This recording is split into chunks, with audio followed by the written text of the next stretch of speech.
जब तक कोरम रहेगा, जितने भी सदस्य बोलना चाहेंगे, चाहे वो रात को 10, 11, 12 बजे, 1 बजे, तो मैं हाउस को चलाऊंगा। तो भैया यूपी में विधानसभा और विधान परिषद के सदनों की शुरुआत हो चुकी है। ऐसे में जहां समाजवादी पार्टी ने सरकार को घेरने के लिए कमर कसी हुई है, तो वहीं भाजपा भी अपने तरीके से सपा को जवाब दे रही है। लेकिन इन सब के बीच आज राज्यपाल आनंदीबेन पटेल के सदन में अभिभाषण के बाद विधानसभा अध्यक्ष ने ऐलान कर दिया कि अगर कोई सदस्य अपनी बात रखना चाहता है तो कितनी भी रात हो जाए वे अपने सदन को चालू रखेंगे। इसके साथ ही विधायक अपने सवालों को दर्ज कराने के लिए अब तक जिस पोर्टल का प्रयोग करते रहे हैं वह भी अब 24 घंटे के लिए चालू रहेगा।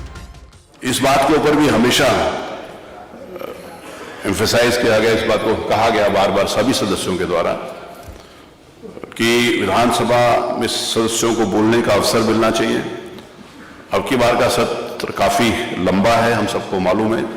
कार्य मंत्रणा समिति की सिफारिशें अभी मैं सदन के समक्ष रखूंगा। यदि सदस्य सहमत होंगे तो जब तक कोरम रहेगा, जितने भी सदस्य बोलना चाहेंगे, चाहे वो रात को 10, 11, 12 बजे, 1 बजे, तो मैं हाउस को चलाऊंगा। इसमें अगर सभी सदस्य सहमत होंगे तो मैं जरूर उसको चलाऊंगा, जिससे सभी सदस्य अपनी बातों को कर सकते हैं। प्रश्नों को लेने के लिए एक महत्वपूर्ण परिवर्तन किया गया है। हम सबको मालूम है कि प्रश्न लिए जाते हैं। पिछले कुछ दिनों से ऑनलाइन प्रश्न लिए जाते थे। ऑनलाइन प्रश्न लिए जाने के कारण कई माननीय सदस्यों ने कहा कि हम लोग सारा दिन व्यस्त रहते हैं, शाम को पोर्टल बंद हो जाता है 5 बजे, सुबह 10 बजे खुलता है, दिन के समय पब्लिक का टाइम होता है, तो हम लोग उतना समय नहीं मिल पाता कि हम प्रश्न लगा सकें। तो मैंने ये निर्णय किया है कि प्रश्न 24 घंटे में कभी भी आप लगा सकते हैं, हमारा पूरा पोर्टल खुला रहेगा। दरअसल अब तक शाम 5 बजे तक सदन समाप्त कर दिया जाता था, जिस कारण से कई सदस्य बोलने से रह जाते थे। लेकिन अब विधानसभा अध्यक्ष ने रात के समय भी सदन चलाने का ऐलान कर दिया है। बता दें कि लोकसभा और राज्यसभा में भी इस बार ऐसा हुआ कि देर शाम तक सदन की कार्रवाई चली।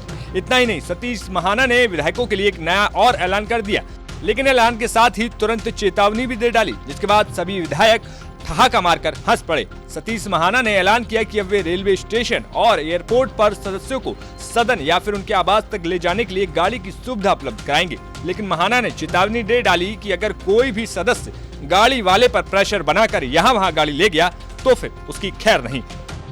मेरे को अच्छा लगा कि मुख्यमंत्री जी ने कहा कि बहुत सारी चीजें जो अच्छी प्रैक्टिसेस हैं पार्लियामेंट से, हमारे को उसको लेना चाहिए। तो उनके सुझाव पर, उनके निर्देश पर मैंने ये निर्णय किया है कि विधानसभा के सत्र के दिनों में रेलवे स्टेशन के ऊपर और एयरपोर्ट के ऊपर एक हमारी गाड़ी खड़ी रहेगी, जो वहां के सदस्यों को उनके आवास तक छोड़ देगी या विधानसभा तक छोड़ देगी, और कहीं ले जाने के लिए नहीं है। और विधानसभा सत्र के बाद सामान्य दिनों में अगर कोई सदस्य, उसकी हेल्पलाइन देंगे, हम सब लोगों को जानकारी देंगे। विधानसभा सत्र के बाद यदि कोई सदस्य कहीं से आ रहे हैं, एयरपोर्ट से या स्टेशन से, तो उनके घर तक या विधानसभा के, उसमें निवेदन है कि सब लोग सदस्य हमारे उसी में अनुशासन में रहेंगे। ये नहीं कहेंगे कि इधर उधर ले जाओ, सिर्फ घर से, क्योंकि उनको इतनी अनुमति दी जाएगी।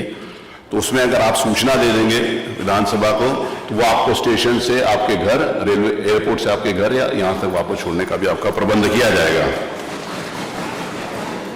एक एयरपोर्ट पर भी एक हेल्प डेस्क जारी किया जाएगा, जो हमारे सदस्य लोग आएंगे उनको वहां पर हेल्प डेस्क रहेगा, ताकि वो वहां पर पूरी जानकारी दे सकते हैं और वहां से उसको कोऑर्डिनेट कर सकते हैं। ब्यूरो रिपोर्ट, यूपी तक।